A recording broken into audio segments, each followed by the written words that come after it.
বরিশালে সাবেক প্রধানমন্ত্রী ও বিএনপি চেয়ারপারসন বেগম খালেদা জিয়ার রোগ মুক্তির কামনায় দোয়া মোনাজাত অনুষ্ঠিত হয়েছে।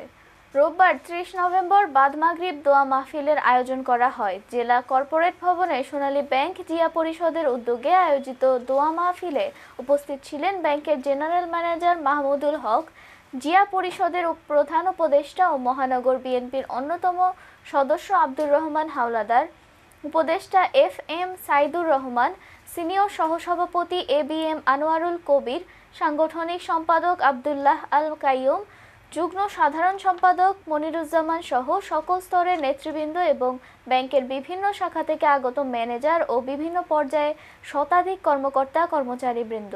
সংগঠনের সাধারণ সম্পাদক এস.এ. মোস্তাফিজুর রহমানের সঞ্চালনায় দোয়া ও মোনাজাত পরিচালনা করেন হালিম হোসেন।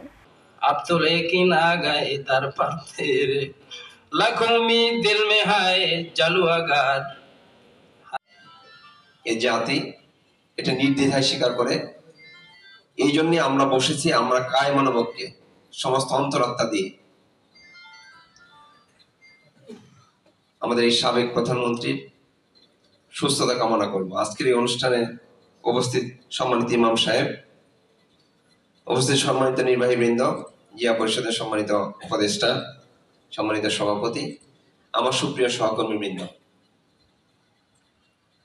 সকালে যখন আমরা বসেছিলাম আমি বলেছিলাম